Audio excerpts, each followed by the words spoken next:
ও দয়ার নবী আছেননি বাড়িতে? ভিতর থেকে কে যেন বলে দিলেন, নাই নাই, নবীজি বাড়িতে নাই। ওয়াজ করনি, দুইটা চোখের পানি আমার নবীর বাড়ির সামনে রেখে গেল। কি রাখলো? কি রাখলো? চোখের। চলে গেলেন, মায়ের আদেশ, চলে যেতে হয়, দেরি করা যাবে না। কিছুক্ষণ পর আমার নবী, মায়ার নবী উপস্থিত। বাড়ির সামনে দাঁড়ায় নবী একটা চিৎকার মারছে, বাড়িতে কে আসো গো? আমার ওয়াজ করনি বুঝি আসছিল। আল্লাহু আকবার বলো। না দেখে ভালোবাসাই যদি এত জ্বালা রে, আজকে কারা না দেখে নবীর ভালোবাসাই বসে আছো? ওয়াজ করণীর মতো পাগল হইয়া কারা মাহফিলের আয়োজন করেছো? তোমাদের জীবন ধন্য হইয়া গেছে। হযরতে ওয়াজ করণী চলে গেলেন, আমার নবী বাড়ির সামনে দাঁড়াইয়া চোখের পানি ছেড়ে দিলেন। তোরা কে, কোথায় রে? আমার ওয়াজ করণী আসছিল, তোরা বসতে দিলি না। লোকেরা বলেন, হুজুর কেমনে জানেন আসছিল? তোরা কথা জিজ্ঞাস না রে, আমার ওয়াজ করণীর চোখের পানির গন্ধ জমিনে পাওয়া যায়। যেই নবীর ভালোবাসা, চোখের এক ফোঁটা পানির দাম আল্লাহর আরশের চাইতেও বেশি। যেই নবীর ভালোবাসা, একটা ফোঁটা চোখের পানি যদি কারো জমিনে পড়ে, তার জন্য জাহান্নামের আগুন হারাম হয়ে যায়। ওয়াজ করণী আসছিল, তোরা বসতে দিলি না, আমার ওয়াজ করণী চলে গেল রে। ওয়াজ করণী আর কোনোদিন নবীর সাথে দেখা হয় নাই। যেদিন আমার নবী জগৎ ছেড়ে চলে যাবেন, মদিনার রওজা পাকে শুয়ে যাবেন, তার আগে আগে আবু বকর, ওমর সাহাবীরা জড়ো হয়ে তাদের একটা আলোচনা শুরু হয়ে গেল। আমার নবী দুনিয়ার থেকে বিদায় হলে নবীজির জুব্বা মুবারক নিশ্চয়ই আবু বকর পাবে। আবু বকর আমার নবীকে বড় ভালোবাসতেন। আরেকজন বলেন না, আবু বকর পাবে না, সম্ভবত মেয়ের জামাই হযরতে আলী রাদিয়াল্লাহু তাআলা আনহু পাবেন। আরেকজন বলেন না, উমর পাইতে পারেন। আরেকজন বলেন উসমান গনি বহু টাকা খরচ করেন, বহু দান করেন, নবীর ভালোবাসায় উসমান গনি পাবেন। এইভাবে আলোচনা শুরু হলে অনেকে মিলে আমার নবী উপস্থিত। কি নিয়ে তোমরা আলোচনার সমালোচনায় বসেছো? হুজুর ভাবতেছিলাম আপনার বিদায় পরে আপনার জুব্বা মুবারক ভাগি জানি কে হয়ে যায়। আমরা কেউ ভাবছি ওমর পাবে, কেউ ভাবছি আবু বকর পাবে, কেউ ভাবছে উসমান গনি পাবে, কেউ ভাবছে হযরত আলী পাবে। আমার নবী দুইটা চোখের পানি জর্জর করে ছেড়ে দিয়ে কান্দে, সাহাবীরা রে, আমার জুব্বা মুবারক তোমরা কেউ পাবি না, আমার জুব্বা পাবে আমার ওয়াজ করণী রে। সাহাবীরা একজন আরেকজনের দিকে তাকাই, এটা আবার কোন শব্দ নবীজি ব্যবহার করলেন? ওয়াজ করণী নামে কোনোদিন কাউরে আমরা দেখি নাই। কে সেই ব্যক্তি? জীবনে কোনোদিন আসতে দেখি নাই, আমাদের সাথেও দেখা হয় নাই। এটা কেমন পাগল রে, জীবনে দেখা নাই, জুব্বা পেয়ে গেল। আমার ওয়াজ করণী যদি নবীর ভালোবাসায় জীবনে দেখা নাই, নবীর জুব্বা পেতে পারে। আমার মন বলে আজকে যারা মিলাদুন নবীর আয়োজন করে এই নবীর ভালোবাসায় বসে আছো গো, আপনাদের সঙ্গে আমার নবীর স্বপ্নের দিদার হয়ে যাবে। আল্লাহ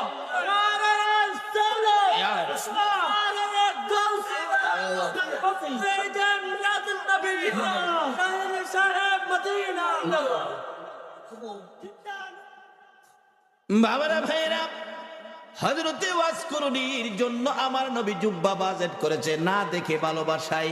আমরাও তো না দেখে ভালোবাসায় বসে আছি। আজকে কি আমাদের নবী আমাদের জন্য একটা বাজেট কি নবী দিতে পারে না? নবী যে বাজেট করতে পারে এই বিশ্বাস কি আপনাদের আছে? এটা কি মানেন?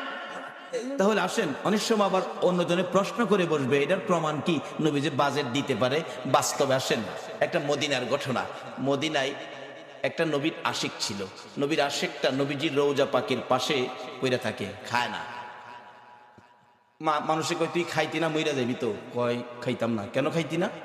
যে নবীর বাড়িতে আইছি, নবী যদি খাওয়ায় তাইলে আমি খাবো, না হয় মইরা যাবো, খাইতাম না। রোজার পাশে বইটা রয়েছে।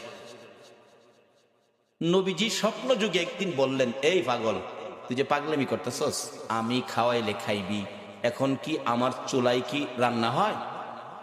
পাগল খয়, রান্না টান্না বুঝি না, আপনি খাওয়াইবেন খামু, না খাওয়াইলে মরে যাবো। কি করব? নবীজি একদিন স্বপ্ন যুগে এসে 2টা রুটি, নবী পাক স্বপ্নে 2টা রুটি দিয়ে গেলেন। আচ্ছা বলুন, নবীজির স্বপ্ন কি স্বপ্ন না বাস্তব? বিশ্বাস করেন? তাইলে আপনি ইমানদার।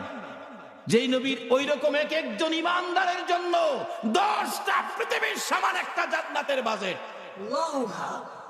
নবীজির স্বপ্ন কি স্বপ্ন না বাস্তব?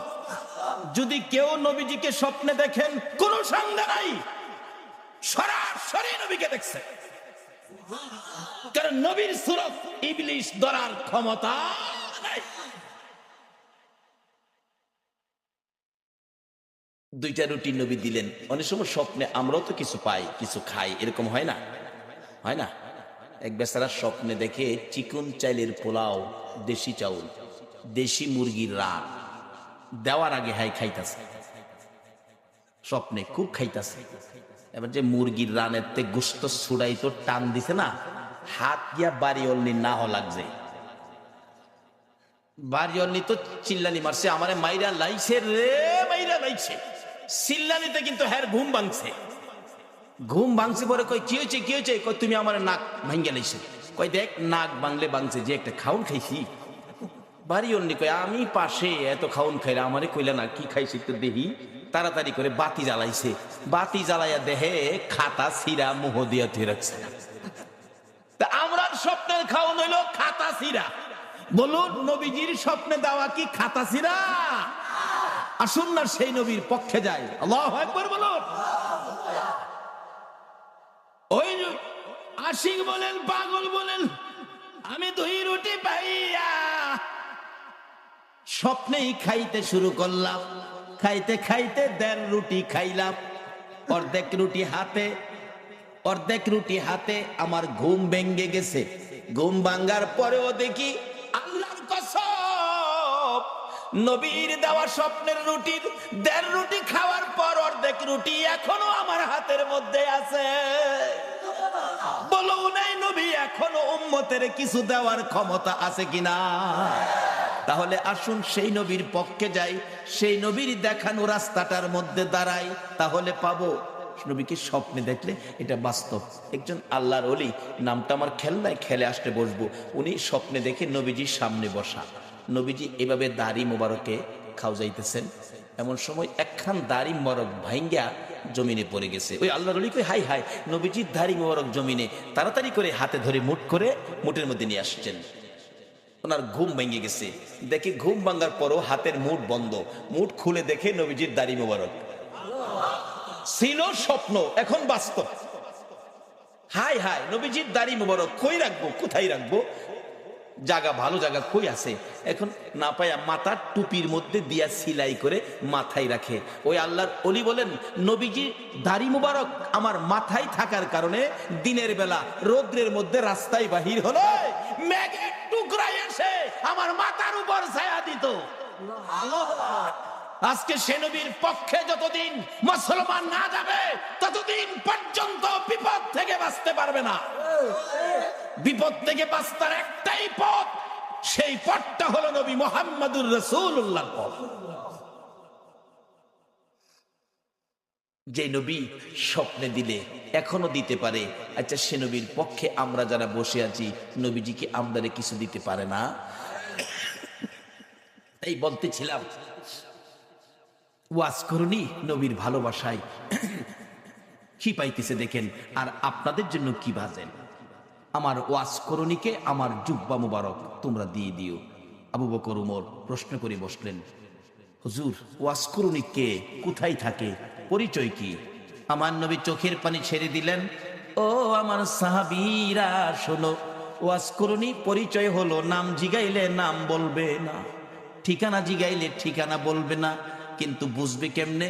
তার হাতের মধ্যে সাদা অল্প একটু দাগ আছে, এই দাগটা দেখলেই বুঝবি ইনি হলেন আমার ওয়াজ করুনি। লম্বা ঘটনা। আবু বকর উমর লইয়া, মতান্তরে আবু বকর হযরত আলীকে লইয়া নবীজির জুব্বা মুবারক নিয়ে পাহাড়ে পাহাড়ে ঘুরে ওয়াজ করুনির খবর পাই না। বাবারা ভাইয়েরা, ও বাবারা ভাইয়েরা, আসুন না নবীর আশেক কিভাবে পরিচয় পাওয়া যায়। যাইতে যাইতে কোথাও পাই না, রাখালেরা রে ওয়াজ করনি নামে কোনো পাগল তোমরা দেখছনি? রাখালেরা বলেন আপনার নাম কি? আবু বকর। ও আবু বকর, ওয়াজ করনি চিনি না। ওই সামনের পাহাড়ের উপরে নির্জনে একটা পাগল বসে থাকে, নাম কি আমরা জানি না। দৌড়ে গেলেন, দুইজন প্রশ্ন করেন আপনার নাম কি? আমার নাম জিগেলেন, আমি তো আল্লাহর বান্দা। তাইলে কিছুটা ইঙ্গিত। আরে আপনার নাম কি? আরে বাবা নামটা কি দরকার, আমি আল্লাহর বান্দা, আমি কি মিথ্যা বলছি? কয় না, নামটা বলেন। আমি আখিরি নবীর উম্মত। এমনি ওমর থাপা দিয়ে ডাইন হাতে ধরছে। যে ডাইন হাতে ধরেছে, ওয়াজ করনি চোখের পানি ছেড়ে দিয়ে চিৎকার মারছে, ওমর, আবু বকর রে, নিশ্চয়ই তোমরা আমার আখিরি নবীর খবর নিয়ে আইছো। আমার আখিরি নবী ছাড়া আমার এই গোপন খবর কেউ জানে না। আমার নবীর খবর কি? আমার নবী বুঝি দুনিয়ায় নাই রে? ও আবু বকর, দুইজনে মিলে প্রশ্ন করেন কিভাবে জানেন আপনি? কত সম্পর্ক ছিল, জীবনে কোনো দিন দেখে নাই।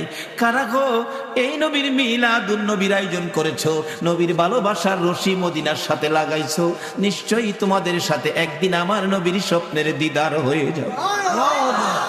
আবু বকর ওমর ডাকে, ও ওয়াজ করনি?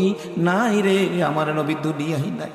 এই জুব্বা মুবারক তোমার জন্য বাজেট করেছে। ওয়াজ করনি বলেন আমার জন্য জুব্বা নিয়ে আসছো, এই জুব্বা আমি কেমনে রাখবো রে? আমার নবী নাই, আমি নবীর উম্মতের জন্য কি করব? আবু বকর ওমর প্রশ্ন করেন, আমরা আপনাকে কোনোদিন দেখি নাই, এত বড় বাজেট, এত বড় সম্পর্ক কিভাবে করলেন? আবু বকর ওমর দুইজনে প্রশ্ন করলে হযরতে ওয়াজ করনি ডাকে, আপনারা কি নবীকে ভালোবাসেন? হ। আপনারা ভালোবাসার কি প্রমাণ আছে আমারে দেখান তো। কথা কয় না, কি প্রমাণ আছে? নবীজির উহুদের জমিনে দুইটা দান মোবারক ভেঙেছে, আপনারা কি জানেন? হ জানি। দেখি আপনারা হা করেন। হা করলে, ও আবু বকর ওমর রে, নবীর দান নাই, তোমাদের মুখে দান দেখা যায় রে। কেমন ভালোবাসো? আমি ওয়াজ করনির মুখের দিকে তাকাইয়া দেখো, আমার মুখে একটা দাঁতও না। যেদিন শুনেছি আমার নবীর মুখে দাঁত ভেঙেছে দুইটা, আমি পাহাড়ে বসে পাথর দিয়ে বাংলাম দুইটা। উপরের দাঁত ভেঙ্গে ভাবলাম উপরের দাঁত না নিচের দাঁত, নিচের থেকে বাংলাম দুইটা। এই দুইটা না হইয়া যদি ডান দিকের হয়, ডান দিক থেকে বাংলাম দুইটা। ডান দিকের উপরে না হইয়া যদি বাম দিকের দুইটা হয়, বাম দিকের বাংলাম দুইটা। এইভাবে আমি ওয়াজ করনি নবীর ভালোবাসায় ভাঙতে ভাঙতে 32টা দাঁত বাংলাম রে, নবীর ভালোবাসায় সবগুলো শেষ করে দিলাম। এবার আবু বকর ওমর বলেন, ও ওয়াজ করনি বুঝেছি, তোমার ভালোবাসায় নবী খুশি হইয়া তোমাকে জুব্বা মুবারক বাজেট দিয়েছে। ওয়াজ করনি জীবনে কোনোদিন আমার নবীর দেখা পায় না। এত দূর থেকে যদি ভালোবাসাই নবী পাকের জুব্বা মুবারক পাইতে পারে, আমরা বাংলার জমিন থেকে সত্যিকার অর্থে নবীর ভালোবাসা দিলে আমরা কি নবীর দিদার পাইতে পারি না? বাবারা, কোন নবী? যেই নবীর কথা মানার জন্য আমার আল্লাহ বলেছে কবরে যাওয়ার আগে মুসলমান হও। মুসলমান কিভাবে হবেন, কোন কায়দায় কোন আদর্শে মুসলমান হবেন? আল্লাহ বলেছে তোমরা আমার নবীর কথা মানো। কোন নবী? যেই নবী সকল সৃষ্টির জন্য রহমত। এখন এই নবীর কথা আপনারা মানা দরকার আছে কিনা? তাহলে কবরে গিয়া পাইবেন খাউন, আর যদি না মানেন কবরে গিয়া পাইবেন আগুন। কিভাবে আগুন, কিভাবে খাউন? আসুন আমি অল্প সময়ের মধ্যে এটা শেষ করতেছি, আপনাদের কষ্ট হইতেছে না তো? খাউন আর আগুন। নবীর কথা মানলে খাউন, না মানলে আগুন। মানলে আবু বকর, না মানলে আবু জাহেল। মানলে জান্নাতি, না মানলে দুজকি। সহজ ওয়াজ। নবীর কথা মানবেন। আল্লাহ বলছে, আল্লাহর কথা রাইখা নবীর কথা মানতে রাজি আছেন? নবীজি একটা চিঠি নবীর পক্ষ থেকে আসছে আমাদের কাছে। নবীর একটা চিঠি আপনাদের সামনে দিলাম। প্রথম চিঠিটা হলো কাফা বিল মাউতি ওয়াইজান। রাসূল বলছে একটা ওয়াজ যথেষ্ট, তুমি তোমার মৃত্যুর কথাটা স্মরণ করো। আচ্ছা, আমরা যে মরতে হবে এই কথাটা কি রাইট?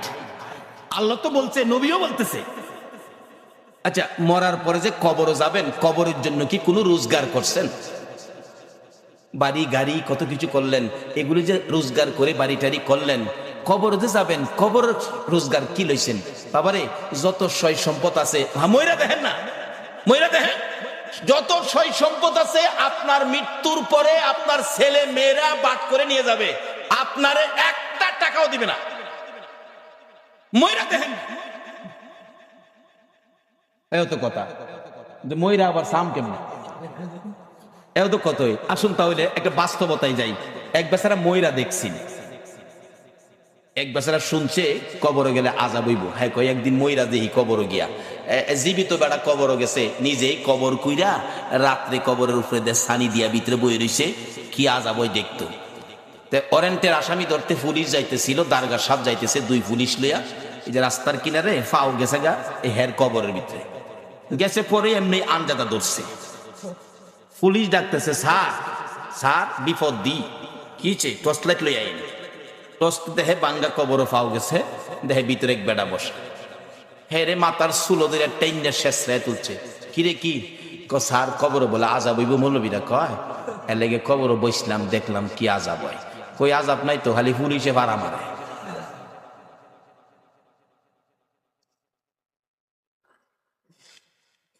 পরে আঞ্জাদা ধরলাম, পরে দেখলাম যে চুলো দুইটা টাইনা তুললেন, এই তো আর আযাব কই। পুলিশ দু তিন বাড়ি ফুটকির মধ্যে দিচ্ছে, ফাতলামি করতে আর জায়গা ফসলা। সকালবেলা মানুষ দেখছি মৌলবীরা যে কই কবর আযাব দেখতেছি, ফইলা এক পুলিশে ভাড়া মারে। পরে আরেকটাই চুলো দুইটা টাইনা তুলে, আরেকটাই দুইটা ফুটকিত বাড়ি দেয়, এরপরে যা বাড়ি এহেন হইয়া। আসলে কি কবর আযাব এটা? এই বেটা মরার আগে মইরা দেখছি। ও যুবক, কবরের আযাব পাকিস্তানের ঘটনা, 91 সনে মাসিক পত্রিকার খবর। একটা যুবক মৃত্যু হলে পীর দুহা কবরস্থানে তাকে দাফন করার জন্য কবর কুড়ে লাশ নিয়ে গেছে, যা দেখে কবরটা বন্ধ হয়ে গেছে।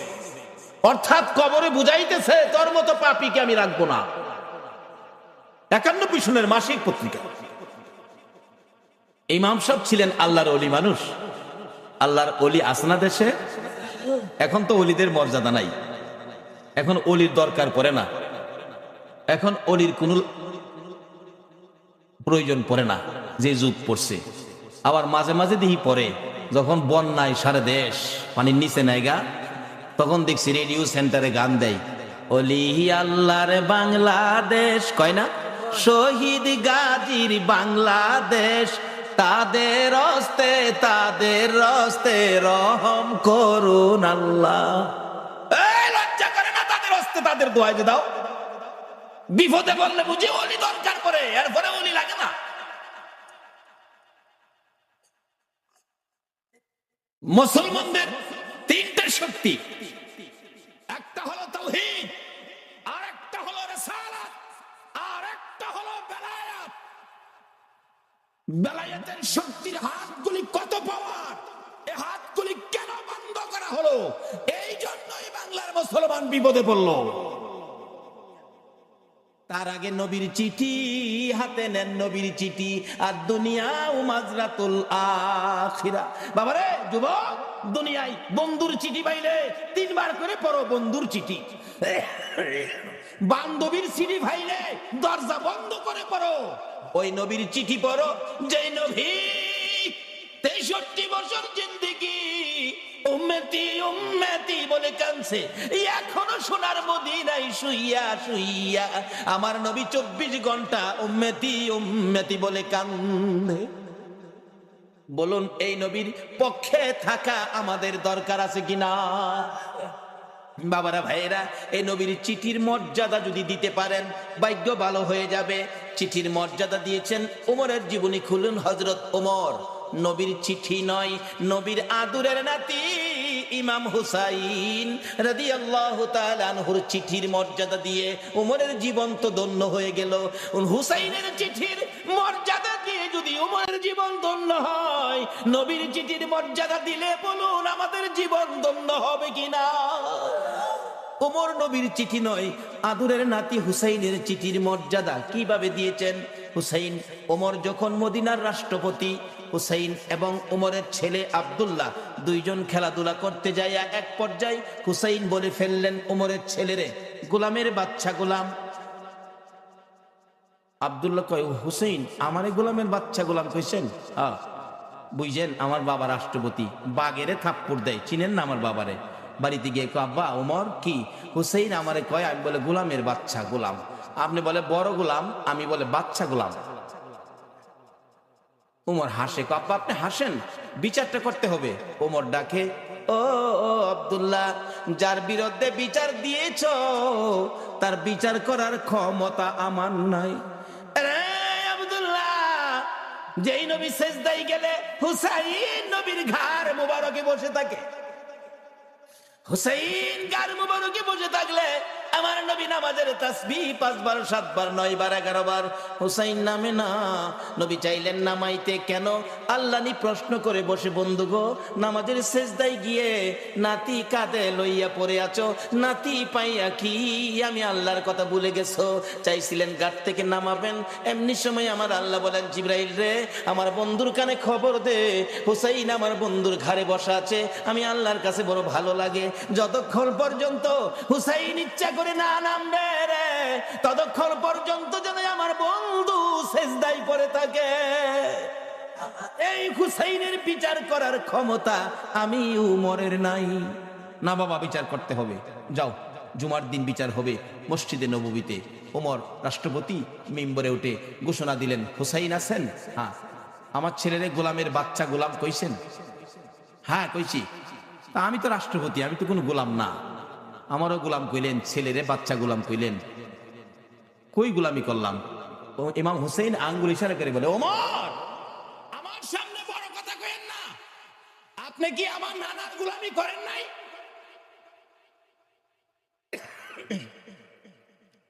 ওমর দুইটা চোখের পানি গাল বেয়ে বেয়ে জর্জর করে ছেড়ে দিলেন।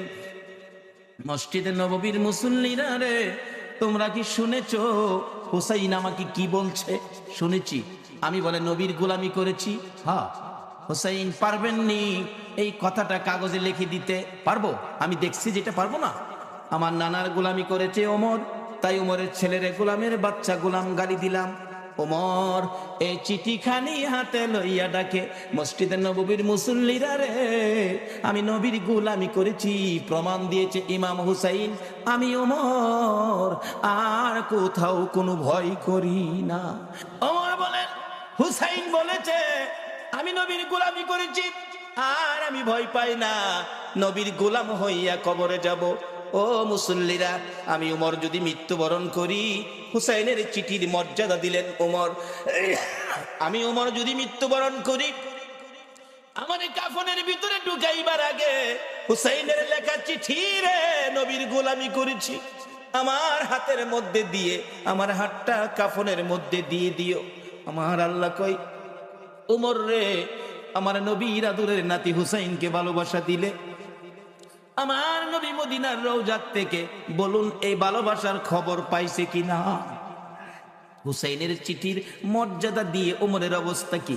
ওমর রাষ্ট্রপতি, মসজিদে নববীর মধ্যে নামাজের ভিতরে ওমরের কলিজার মধ্যে ছুরির আঘাত করেছে, জামাতের মধ্যে ওমর ঢলে পড়ে গেছে, রক্তে মসজিদে নববী লাল লাল হয়ে গেছে, মুসল্লিদের পায়ের নিচে জামাতের মধ্যে রক্ত যাইতেছে, মুসল্লিরা নামাজের মধ্যে চিৎকার মারছে, কার রক্ত রে? মসজিদে নববী লাল হয়ে গেছে। ওমর ঢলে পড়ে আছে, ওমরের ছেলে ডাকতেছে, মুসল্লিরা গো, আমার বাবারাই আঘাত করেছে, কে জানি, দরজা বন্ধ করে দেন, প্রতিশোধ নিব, বিচার করব কোন মুনাফেক জানি আঘাত করেছে। ওমর ছোট্ট ছোট্ট সুরে ডাকে, ও বাবা আমার কাছে আসো, প্রতিশোধ নিবা, বিচার করবা আমাকে খুশি করার জন্য। হ বাবা, বাবা রে, বিচার করে প্রতিশোধ নিয়ে খুশি করতে পারবি না, আমাকে যদি খুশি করতে হয় আমি তো মরে যাবো রে বাবা।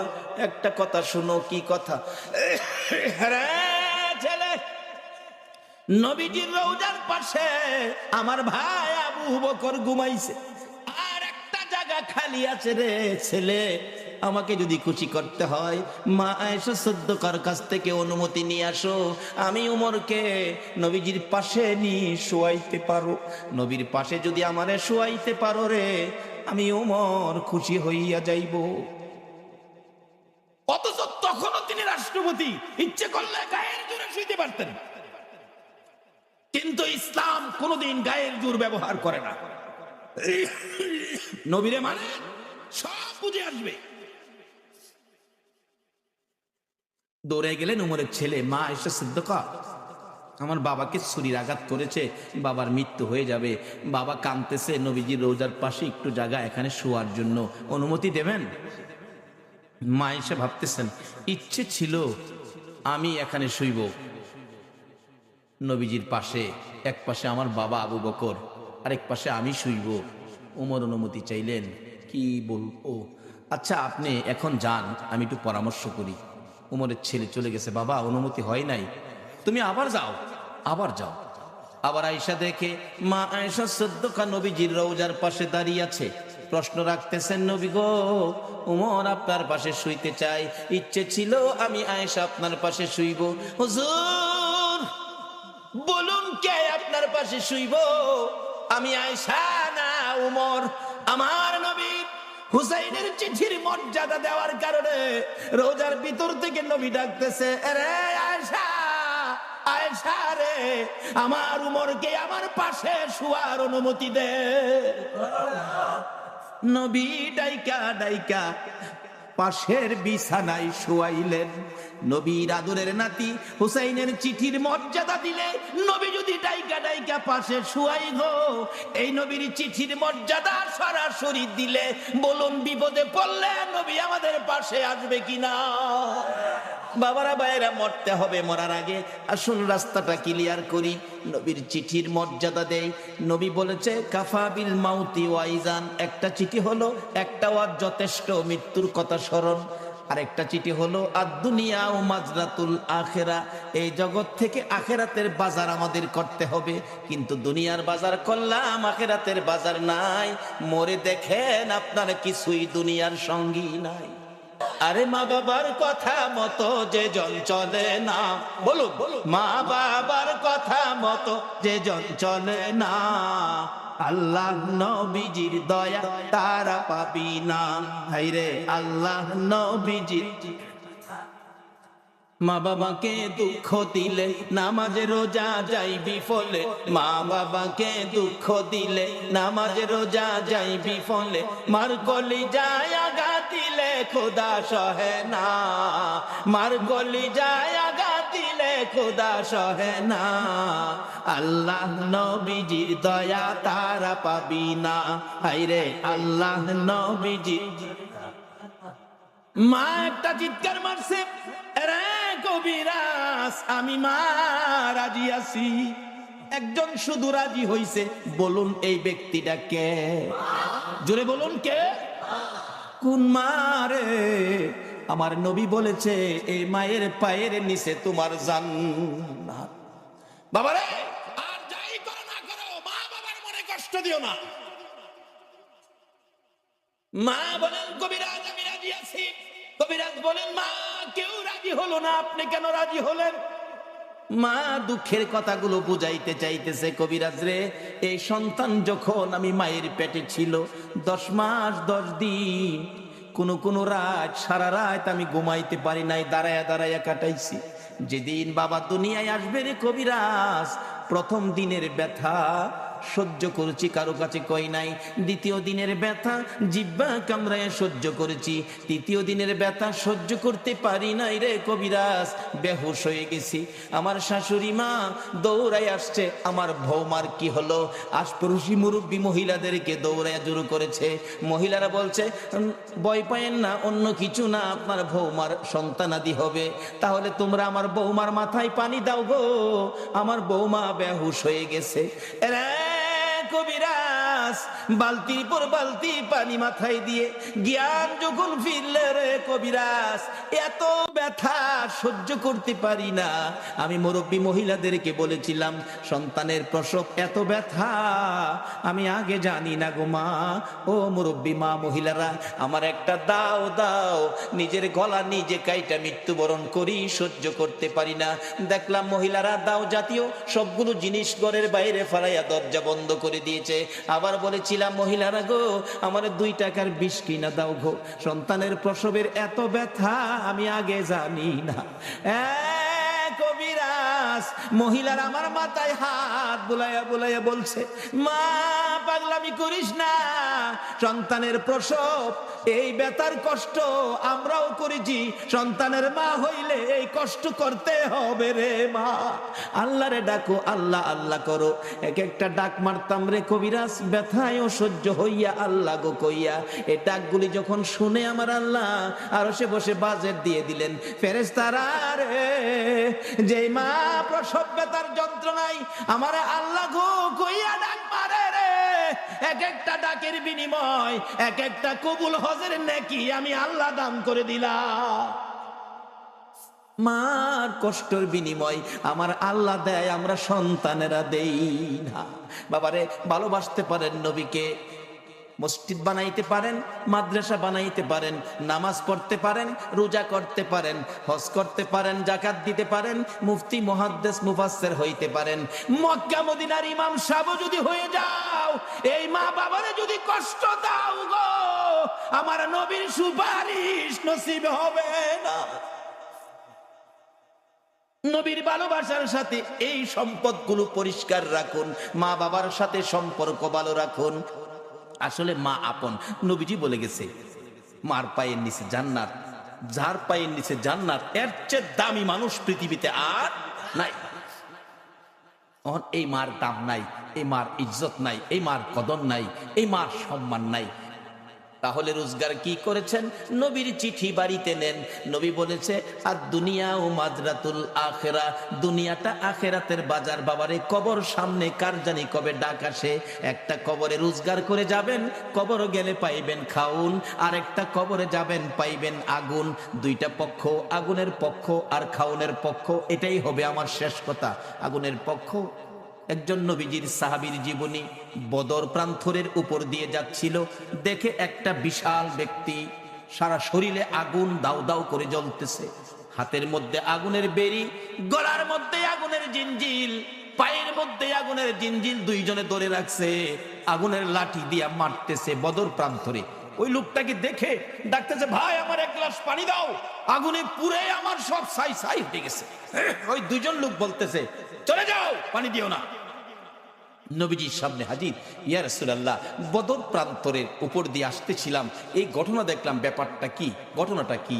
নবীজি বলেন, শোনো, যারে দেখছো কবর থেকে আগুনের ধাও ধাও করে পুড়তেছে, যারে দেখছো এই লোকটাই হলো আবু জাহেল। আগুনের জিঞ্জিল বাঁধা যারা ধরে রাখছে তারা হলো ফেরেশতা, আগুনের ডান্ডা দিয়ে মারতেছে, তারা শাস্তি দিতেছে।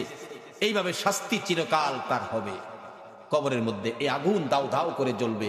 আমার কাছে পানি চাইছিল, পানি দিতে নিষেধ করলো, তো তার কপালে পানি নাই, পানি কোনোদিন সে পাবে না। নবীর পক্ষ নেয় না বিদায়, আবু জাহেলের কবরে আগুন। আর আপনারা যারা নবীর পক্ষ নিলেন, নবীর পক্ষে কবর গেলে কি এটাই হবে শেষ কথা? আমার নবীর একজন আদুরের ভালোবাসার সাহাবী ছিলেন, মদিনার ঘটনা।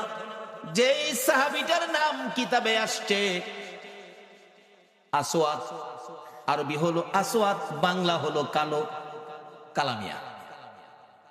নবীজি একদিন ডাকে, আসওয়াদ বিয়ে করছো? জি না হুজুর। বিয়ে করবি? হুজুর বিয়ে করুম, যে আমি তো কালো, কেউ পছন্দ করে না। নবী বলেন, আমি তোমার বিয়ের ব্যবস্থা করব। আচ্ছা, নবীর পক্ষে গেলে বলুন, নবী বিয়ের ব্যবস্থা করবে না? আমি ব্যবস্থা করব। হুজুর আপনি করবেন? আচ্ছা ঠিক আছে। নবীজি একটা চিঠি লিখছে, আসওয়াদ এই নাও, এই চিঠিটা মদিনার বড় বাড়িটা আছে না, বড় বাড়ির মালিকের হাতে দিও। বড় বাড়ির মালিক যায় দেখে বাড়ির সামনে বসা, আসসালামু আলাইকুম চাচা। ওয়ালাইকুম সালাম ভাতিজা। নবীজি চিঠি পাঠাইছে। আরে বলো কি, বসাতে দাঁড়ায় গেছে। নবীর চিঠি খুলে দেখে লেখা, তোমার সুন্দরী মেয়েটাকে আমার কালো সাহাবীর কাছে বিয়ে দিয়ে দাও, ইতি রাহমাতাল লিল আলামিন। চুমা খাইয়া বুকে লাগাইছে, হাই হাই কি ভাগ্য, নবী চিঠি পাঠাইছে, আমার সুন্দরী মেয়েটাকে কালো সাহাবীর কাছে বিয়ে দিতাম। কিতাব লেখে মেয়েটা এত সুন্দরী ছিল, মদিনার মধ্যে একটা সুন্দর কোনো মেয়ে ছিল না। এই জন্য মদিনার মানুষ তারে মদিনার হুর কইয়া ডাকতো। কিতাবে আসছে হুরে মদিনা। এই নবীর পক্ষ ধরুন, বসে আছো নবীর পক্ষে, কার সেই নসিব? চিন্তা করতেছে সাহাবিটা লিখলো কালো, মেয়েটা সুন্দর, কালো নবীজি লিখছে মানতে হবে। ছেলেটা যে কালো, কেমন কালো জানি, চায় দেখতেছে ভালো করে, চায় দেহে আরে পা বাড়ি একবারে জাহাজ মার্কা। আসলে এমন কালোই ছিল, এখনো মদিনায় কালো বংশের লোক আছে, গেলে দেখতে পারবেন। আসোয়াদ জি, কালো, আমি একটু মেয়ের সাথে পরামর্শ করলে ভালো হয়, নবীজি পাঠাইছে। বাবা তুমি এখন যাও, তোমার আমি পরে জানাবো, মানে মেয়ের সাথে পরামর্শ করবো। যুবক যাইতেছে, আসোয়াদ মনটা কষ্ট, মাথা চুলকায়, হুজুর কইছিলাম না, ওই তো না, মানে পছন্দ করে না। আল্লাহ তো আসওয়াদ রে, আরে যেই নবী আঙ্গুলি ইশারা করলে আকাশের চাঁদ দুই টুকরা হয়, আর এই নবীর লেখা চিঠি বিফল যাইতে পারে না। আজকে যারা নবীর পক্ষে বসে আছেন, আপনাদের এই কষ্ট বিফল যাইতে পারে না। আমি আবদার করব এই কষ্টের বিনিময় আল্লাহ যেন নবীর স্বপ্নের দিদার নসিব করে দেয়। মনটা কষ্ট, আল্লাহ কয় না হবে না, ব্যবস্থা করতেছি। মহিলার মধ্যে আল্লাহ পাক রহম দিলেন, মহিলা দৌড়াইছে, সুন্দরী মেয়ে। বাবা যুবক আসছিল কালো, খুশি, মনটা কষ্ট যাইতেছে, ব্যাপার কি? মা এই যে নবী চিঠি পাঠাইছে, তোমার বিয়ের প্রস্তাব, কালো ছেলে, ভাবলাম তুমি রাজি হও কিনা, এই জন্য বিদায় দিলাম। মেয়েটা চিঠিটা হাতে নিয়ে চুমা খাইয়া বুকে লাগাইয়া ডাকে, বাবা এত নিষ্ঠুর কেমনে হইলা গো? যেই নবীর কথা মানার জন্য আমার আল্লাহ বলেছে, এই নবীর কথা আমার বিয়ের প্রস্তাব। বাবা আমি কালো আর সুন্দর বুঝি না, আমি নবীর কথা মানি রে। ও সোনার বাংলার ভাইয়েরা, মা বোনেরা, যেই ইয়াসরিব নামের পাথর আর বালুর দেশ, এই নবীর কথা মাইনা নবীর ভালোবাসা দিয়ে যাইয়া দেখো সোনার মদিনা হইয়া গেছে। আজকে সোনার বাংলা নাম দিয়ে নবীর ভালোবাসা দিতে পারলাম না, বিদায় সোনার মানুষ হইতে পারলাম না। মদিনার মহিলারা পর্যন্ত আমার নবীরে কত ভালোবাসে। নবী জীবনী, নবী যুদ্ধে রওনা হলেন, একজন মহিলা 6 মাসের একটা বাচ্চা ছেলে কোলে লইয়া রাস্তায় দাঁড়াইয়া দাঁড়াইয়া কান্দে। আমার নবী বলেন, মহিলারে বাচ্চা কোলে লইয়া কান্দো, ব্যাপার কি হুজুর? মহিলারা যুদ্ধে যাওয়া নিষেধ হয়ে গেছে, আমার আর কেউ নাই গো, আপনার পক্ষে কারে আমি যুদ্ধে দিব? ও মা বোনেরা, তোমার কোন সন্তান এই মাহফিল কমিটির সদস্য গো? তোমার ভাগ্য ভালো, ওই মদিনার মহিলা নবীর পক্ষে দেওয়ার জন্য কুলের সন্তান লইয়া দাঁড়াইয়া রইছে। আজকে কোন মায়ের সন্তান এই মিলাদুন নবীর কমিটির সদস্য হয়েছে? মাগো তোমার জীবন ধন্য। হুজুর আমার এই ছেলেটাকে যুদ্ধের ময়দানে নিয়ে যান, আমার আর কেউ নাই, কাকে আপনার পক্ষে দিব? নবীটি হাসে, এ কি বললা তুমি? 6 মাসের শিশু, সে কি যুদ্ধ করতে পারবে, তীর মারতে পারবে? এবার ডাকতেছে মহিলাটা, হুজুর জানি সে পারবে না, কিন্তু আমার মনে বড় দুঃখ, না জানি নবীর গায়ে কেউ আঘাত করে গো নবী, আমার ছেলেটারে নিয়ে যান, তীর যদি মারতে নাও পারে, আমার মন বলে কাফের বেঈমানেরা যদি আপনার দিকে লক্ষ্য করে তীর মারে গো নবী, এই তীরগুলো আপনার গায়ে লাগার আগে আগে আমার ছেলেটারে তীরের সামনে তুলে ধরে রাখবে। তীর খাইয়া আমার 6 মাসের ছেলে দুনিয়ার থেকে বিদায় হয়ে যাবে, আমি মায়ের কোনো দুঃখ থাকবে না, কিন্তু রাসূলের গায়ে যেন আঘাত না লাগে। মদিনার মহিলারা পর্যন্ত এইভাবে আমার নবীরে ভালোবাসতেন। আজকে ইয়াসরিব নামের পাথরের দেশ সোনার মদিনা হয়ে গেছে। এবার মেয়েটা ডাকতেছে, বাবা গো আমি সুন্দর আর কালো বুঝি না, নবী চিঠি পাঠাইছে, নবীর কথা মানতে যাইয়া সুন্দরী মেয়ে কালোর কাছে বিয়ে বসতে রাজি হয়ে গেলা। বাবা ডাক দেন, যাইতেছে গা, নবী কষ্ট পাবে। মদিনার মহিলারা পর্যন্ত নবী কষ্ট পাবে এই কাজ করতে রাজি না। ডাক দেন, বাবা তো আগেই রাজি। আসওয়াদ কালামি আসেন, দাহের সাইজ দেখা যা ভালোই, বিয়াটা যদি হয় আপনারা কি দাওয়াত দিলে যাইবেন? কেউ রাজি না, যাইতেন না। বুঝছি কিছু টাকা পয়সা লাগে হয়তো বিয়াত গেলে, এলিগে রাজি না। আরে এই বিয়ার টাকা লাগতো না, রাজি কিনা কোন? যাওন লাগতো না, বিয়া হয়ে গেছে। আসেন। আসসালামু আলাইকুম চাচা। ওয়ালাইকুম সালাম বাতিজা, কি ব্যাপার? বাবা আমার মেয়ে তো রাজি হয়েছে। করতে রাজি হলে তো খুশির ব্যাপার, আল্লাহ তো রাজি হইতো না, রাজি করাইছি। নবীর পক্ষের বেইজ্জতি হতে পারে না, এটা আল্লাহ দেবে না। বাবা শুনেন, মহারণার টাকা আনছেন? আসওয়াদ কয়, মহারণার টাকা? নবীর চিঠি ছাড়া আমার কাছে আর কিছু নাই। আচ্ছা, এই নবীর চিঠি থাকলে আর লাগে কিছু? নবীর চিঠি কিছু নাই। মেয়েটা কয়, আব্বা আপনি না ধনী মানুষ, নবী যখন পাঠাইছে মনে হয় গরিব লোক, মহারণার টাকা দেওয়ার জন্য আপনি তাকে কিছু সাহায্য দেন। কেমন মেয়ে, বাবারে পরামর্শ দেয়, নবী খুশি হইব কোন কাজে দেন, নবী খুশি হইব, আল্লাহ খুশি হইব, সাহায্য, যৌতুক না সাহায্য। মেয়ের পরামর্শ দিলেন, আসওয়াত নেন, এটা মহারণা দিয়েন। আবার জিগায়, আসওয়াত আজকে বিয়ে হলে একটা নতুন কাপড় কিনতে পারবি, টাকা আছে?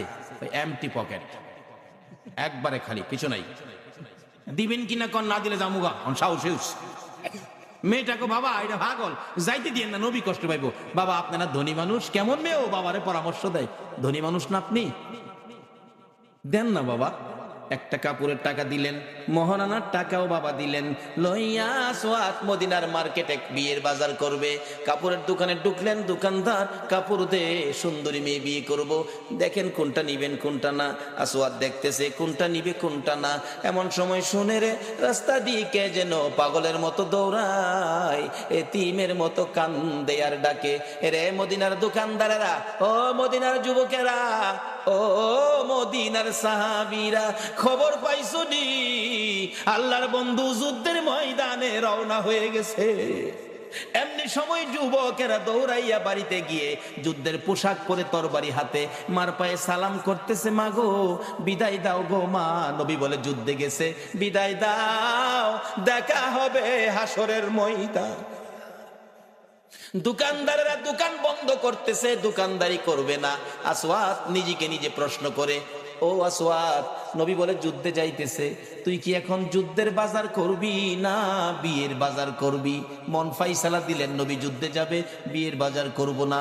বিয়ের বাজারের সবগুলো টাকা লইয়া, নবীর ভালোবাসা কাকে কয়, একটা তরবারি বিয়ের বাজারের টাকা দিয়ে যুদ্ধের বাজার তরবারি কিনে নবীর পিছে পিছে দৌড়াইয়া যুদ্ধের ময়দানে যুদ্ধ করতে করতে হযরতে আসওয়াত শহীদ হয়ে গেছে।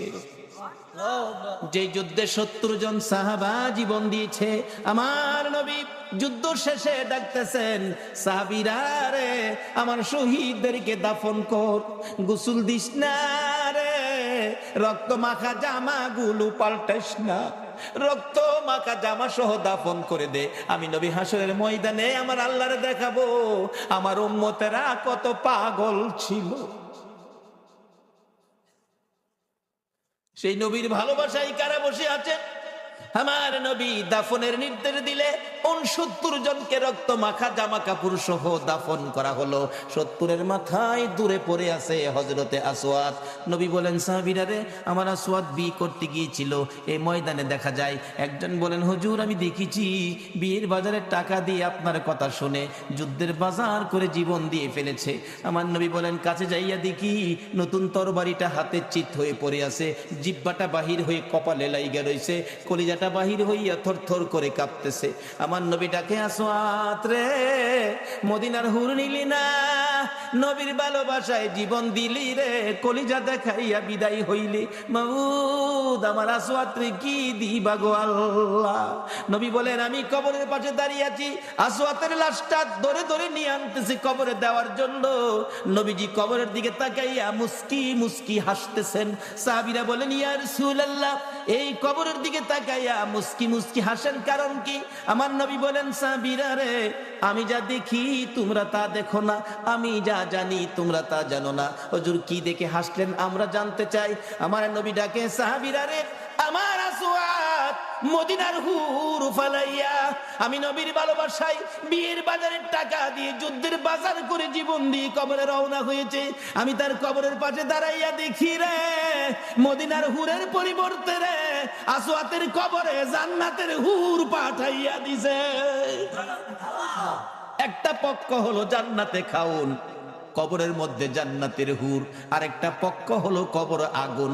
যেই পক্ষটা নবীর দুশ্মন, এটার কবরে হবে আগুন, আর যেই পক্ষটা নবী ভালোবাসছে, নবীর পক্ষে ছিল, এই পক্ষটাই হবে জান্নাতের খাউন, আর কবরে হবে জান্নাতের হুর। বাবারা, কবরে যখন যাইতেই হবে, এই পক্ষটা ধরুন, যেই পক্ষটায় কবরে গেলে, যেই নবীর ভালোবাসায় কবরে গেলে দুনিয়ার হুরের পরিবর্তে জান্নাতের হুর কবর আসে, সেই পক্ষটাই হলো মিলাদুন নবীর পক্ষ, সেই পক্ষটাই হলো ঈদে মিলাদুন নবীর পক্ষ, সেই পক্ষটা হলো এই নবীর ভালোবাসা, এই নবীর কথাগুলো মানা।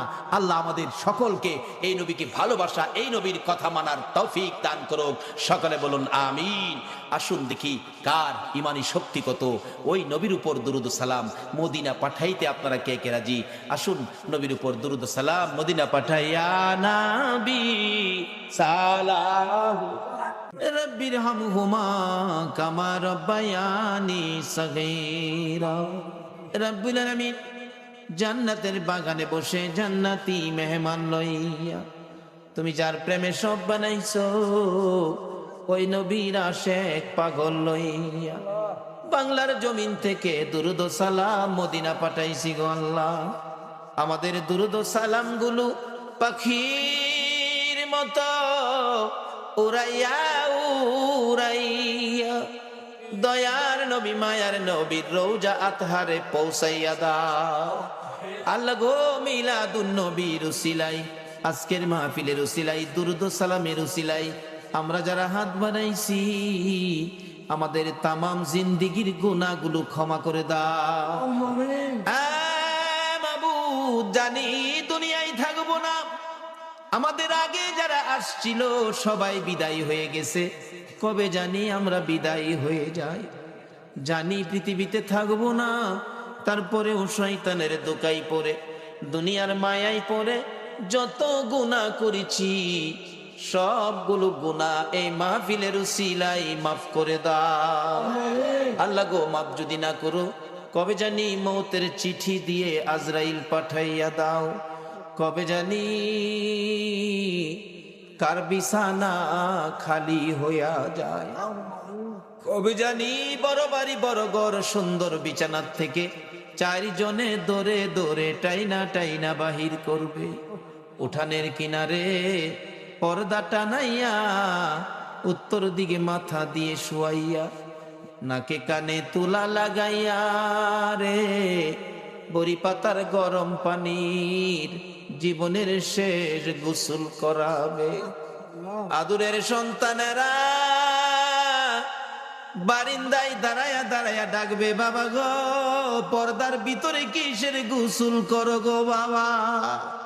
মা টাইনা টাইনা সন্তানের বুকে জড়াবে, আয় এতিম এতিম রে আয় আমার বুকে আয়, তোর বাবা যেই গোসল করে রে আজ থেকে তোমরা এতিম হইয়া গেছো।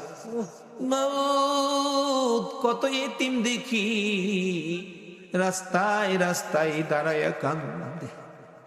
একটা এতিম ছেলে ঈদের দিন পুরান জামা কাপড় লাগাইয়া কান্দে। জিজ্ঞেস করি বাবা কেন কান্দো? হুজুর সবাই নতুন জামা পরলো, আমার নতুন জামা নাই। কেন নতুন জামা নাই? বাবাকে বলো নতুন জামা দিবে।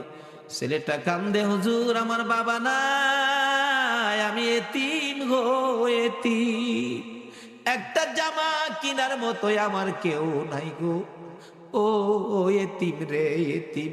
কবে জানি কার সন্তানেরা এতিম হয়ে যায়, কবে জানি কার জীবনের শেষ গোসল, কবে জানি কার জীবনের শেষ পোশাক সাদা কাপড় লাইগা যায়। ওই দিন আসার আগে এ মাহফিলের উসিলায় আমাদের সবাইকে তুমি মাফ করে দাও। আমাদের মধ্যে যারা বিপদে আছে বিপদ থেকে উদ্ধার করে দাও, যারা ঋণগ্রস্ত আছে ঋণ থেকে মুক্ত করে দাও।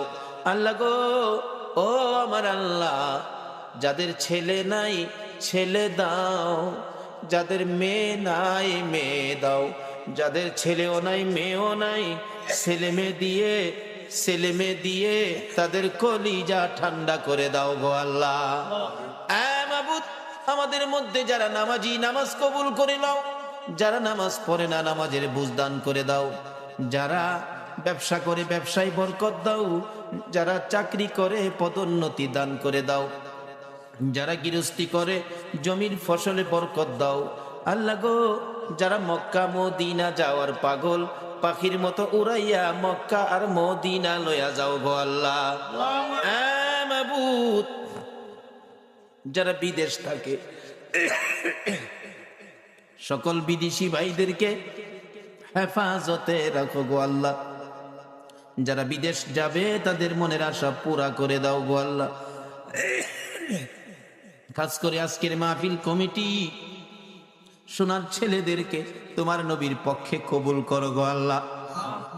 সভাপতি সাহেব, সুযোগ্য চেয়ারম্যান সাহেব এত রাত পর্যন্ত মাহফিলের পক্ষে কষ্ট করেছে, আল্লাহ ওনাকে নেক হায়াত বাড়াইয়া দাও।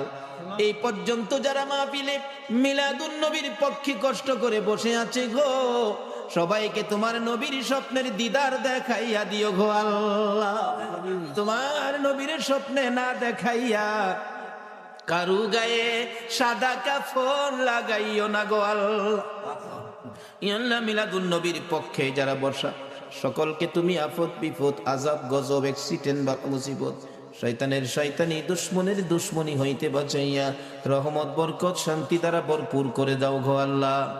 আল্লাহ খাস করে দোয়ার দরখাস্ত করেছেন, এই মাহফিলে সাহায্য করেছেন প্রবাসী ভাইয়েরা, আল্লাহ যাদের সহযোগিতায় এই মাহফিল কায়েম হয়েছে, আল্লাহ তাদেরকে নেক হায়াত বাড়াইয়া দাও। এই সংগঠনের সদস্য ভাইয়েরা বড় কষ্ট করে নবীর বাগান সাজিয়েছে, আল্লাহ গো এই সদস্য ভাইদেরকে তুমি নেক হায়াত বাড়াইয়া নবীজির প্রেমের মালা গলায় পরাইয়া দাও। আল্লাহ যাদের পিতা মাতা কবরে মাফ করে দাও। আল্লাহ যারা পরীক্ষার্থী পরীক্ষা দিতেছে, মা বাবার মনে বড় আশা রে ছেলে মেয়ে পাস করে বাড়িতে আসবে, আল্লাহ মা বাবার কলিজা ঠান্ডা করে দিও। সকল পরীক্ষার্থী ভাই বোনদেরকে তুমি কামিয়াবি দান করে দিও গো আল্লাহ। ইয়া আল্লাহ খাস করে মাহফিলে যারা স্বেচ্ছাসেবক পরিশ্রম করেছে কষ্ট করেছে, আল্লাহ তাদেরকে নেক হায়াত দাও, নবীর গোলাম হিসাবে কবুল করে নাও গো আল্লাহ। যাদের সহযোগিতা করেছে এই মাহফিলের জন্য, আল্লাহ এই গ্রামবাসী সকলে মিলে তাদের মিলেমিশে থাকার তৌফিক দাও। যারা মাহফিলে কষ্ট করেছে সাহায্য সহযোগিতা করেছে, তাদেরকে তুমি আল্লাহ সব জায়গায় সাহায্য করে দিও গো আল্লাহ। ইয়া আল্লাহ খাস করে যারা এই প্রতি বছর মাহফিলের পক্ষে থাকে, আল্লাহ মাহফিলে থাকে থাকবে আসছে আসবে সাহায্য সহযোগিতা করেছে করবে, সকলকে তুমি কাল কিয়ামতে নবীর গুদারায় উঠাইয়া ফুলসিরাতের ফুল পার করে দিও গো আল্লাহ। এই সংগঠনের সদস্য যারা বিদেশ থাকে সবাইকে তোমার দুরূদ সালাম, আল্লাহ গো তোমার নবীর দুরূদ সালামের প্যাকেট করে তোমার কুদরতি হাতে দিলাম। এই সদস্য বিদেশের জমিনে যারা থাকে সবাইকে তুমি হেফাজতে রাখো গো আল্লাহ। সকলকে তুমি রুজি রোজগারে বরকত লাগাইয়া বেশি বেশি করে নেক হায়াত বাড়াইয়া দাও। আল্লাহ যারা নবীর মিলাদের পক্ষে আসে না, আল্লাহ সবাইকে বুঝ দিয়ে নবীর মিলাদের পক্ষে কবুল করে নাও। আল্লাহ মসজিদ কমিটির সদস্যদেরকে নেক হায়াত বাড়িয়ে দাও, তোমার ঘরের খেদমত বেশি বেশি করার তৌফিক দান করে দাও। আল্লাহ যাদের ছেলে নাই ছেলে দাও, যাদের মেয়ে নাই মেয়ে দাও, যাদের ছেলেও নাই মেয়েও নাই ছেলে মেয়ে দিয়ে কলিজা ঠান্ডা করে দাও। আল্লাহ যাদের অনেক উপযুক্ত ছেলে রুজি রোজগারের ব্যবস্থা নাই, আল্লাহ এই যুবকদেরকে রুজি রোজগারের ব্যবস্থা করে দাও। অনেক উপযুক্ত মেয়ে বিয়ে শাদী হয় না, আল্লাহ তুমি তাদের বিয়ে শাদীর ব্যবস্থা করে দাও। আল্লাহ এই এলাকায় রহমত বরকত দিয়ে ভরপুর করে দাও। আল্লাহ আমাদের সকলকে আসমানি জমিনি বালা মুসিবত হইতে বাঁচাইয়া রহমতের প্যাকেটের মধ্যে কবুল করে নাও। আল্লাহ এই মাহফিল তোমার কুদরতি হাতে দিয়ে গেলাম, কিয়ামত পর্যন্ত এই মাহফিল তুমি কায়েম রাখো। এই মাহফিলের পক্ষে যারা আসছে আসবে, সাহায্য সহযোগিতা করেছে করবে, সকলকে কাল কিয়ামতে নবীর গুদারায় উঠাইয়া ফুল সিরাতের ফুল পার করে দিও। আল্লাহ মা বোনেরাও কষ্ট করেছে, রাবিয়া বস্তির মতো বানিয়ে দাও। কাল কিয়ামতে খাতুনে জান্নাত ফাতেমাতুজ জাহরার সাথে হাসর নসিব করে দিও। আল্লাহ মাহফিল শেষে যারা যেখানে যাবে সহি সালামতে পৌঁছাইয়া দিও। সাল্লাল্লাহু তাআলা আলা খায়রি খালকিহি মুহাম্মাদিন ওয়া আলা আলিহি ওয়া আসহাবিহি আজমাইন বিহাক্কি লা ইলাহা ইল্লাল্লাহু মুহাম্মাদুর রাসূল। করো নামাজ রোজা কায়েম করো সুন্নিয়াত, আমল করো নামাজ রোজা কায়েম করো সুন্নিয়াত। জিন্দাবাদ জিন্দাবাদ জিন্দাবাদ নবী নবীজির আশিক যিনি মরে ও মরে না তিনি, নবীজির আশিক যিনি মরে ও মরে না তিনি, কাফন পরে ঘুমিয়াছে গাউসুল আজম বগদাদ, কাফন পরে ঘুমিয়াছে গাউসুল আজম বগদাদ। জিন্দাবাদ জিন্দাবাদ নবীর সেনা, জিন্দাবাদ জিন্দাবাদ জিন্দাবাদ নবীর, নবীর জন্য হৌরে পাগল ও হে নবীর আশিক সকল, নবীর জন্য হৌরে পাগল ও হে নবীর আশিক সকল। পার করিবে দয়াল নবী রোজ হাসরে ফুলসিরাত, পার করিবে দয়াল নবী রোজ হাসরে ফুলসিরাত। জিন্দাবাদ জিন্দাবাদ নবীর সেনা, জিন্দাবাদ জিন্দাবাদ জিন্দাবাদ নবীর। আমল করো নামাজে রোজা কায়েম করো সুন্নিয়াত, আমল করো নামাজে রোজা কায়েম করো সুন্নিয়াত। জিন্দাবাদ জিন্দাবাদ নবীর সেনা, জিন্দাবাদ জিন্দাবাদ জিন্দাবাদ নবীর। বাবারা আসুন না, বাজেট কি সামনে যাইতেছি, যেই ভাইয়েরা মাহফিলের আয়োজন করেছেন, যাদের আয়োজনে এত সহজে আমরা মাপ পেয়ে গেলাম, তাদের জন্য দোয়া করা আমাদের দরকার আছে কিনা? আজকের এই যুব সংঘের ভাইদেরকে আল্লাহ পাক হায়াত দেখ, সকলে বলুন আমিন। বাবার আসুন, আমি পবিত্র কোরআন শরীফ থেকে, হাদিস শরীফ থেকে যা তেলাওয়াত করেছি, এখন আলোচনায় ঢুকবো। আল্লাহ যেটুকুন তৌফিক দিবেন আমি সেটুকুন আলোচনা করব।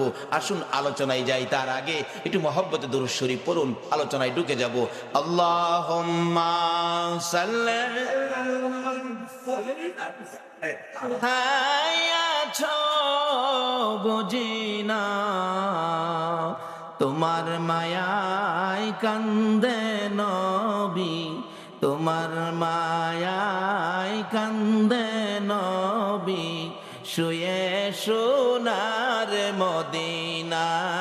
আল্লাহুম্মা সাল্লি সাইয়্যিদিনা মাওলানা মুহাম্মদ ওয়া আলা আলি সাইয়্যিদিনা মাওলানা।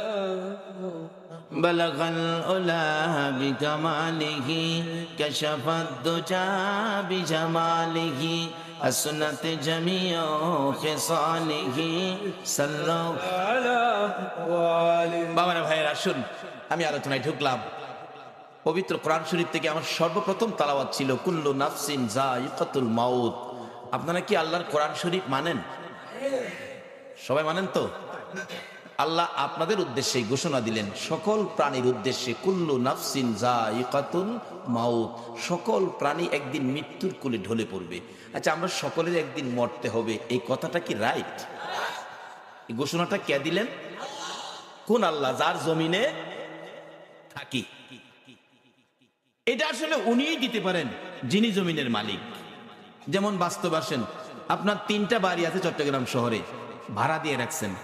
আপনার ইচ্ছে হয়েছে ভাড়াটিয়া বাহির করে দিবেন, এই মাসের প্রথমে বলে দিলেন, এই ভাড়াটিয়ার ভাইয়েরা আগামী মাসে কিন্তু আমার বাড়ি আপনাদের ছেড়ে দিতে হবে। আচ্ছা, আপনি বাড়িওয়ালা, ভাড়াটিয়াকে নির্দেশ দিলেন বাড়ি ছেড়ে দিতে হবে, এই ভাড়াটিয়া কি আগামী মাসের পর আর থাকতে পারবে? আপনি বাড়ির মালিক, আপনি নির্দেশ দিয়েছেন 1 মাসের সময় দিলাম, আপনার 1 মাসের মধ্যে জায়গা জমিন দেখে, অন্য বাসা দেখে আগামী মাসে আমার বাসা ছেড়ে দিবেন। একটা সাধারণ মালিক যদি নির্দেশ দেয় বাড়ি বাসা ছেড়ে দিতে হয়, যিনি সমস্ত পৃথিবীর মালিক, সে আল্লাহ আমাদের উদ্দেশ্যে ঘোষণা দিয়েছেন, ওয়ারেন্ট পাঠিয়েছেন, তোমরা আমার জমিন ছেড়ে দিতে হবে। ঘোষণাটা কি? কুল্লু নাফসিন যায়িকাতুল মাউত। এই ঘোষণায় আগে যারা আসছিল তারা চলে গেছে, আমরা যারা আছি আমরাও যাইতে হবে। যাইতে যে হবে, আমি আপনাদের কাছে একটা প্রশ্ন রাখি, আপনারা মৃত্যু হয়ে গেলে কোন দেশে যাবেন?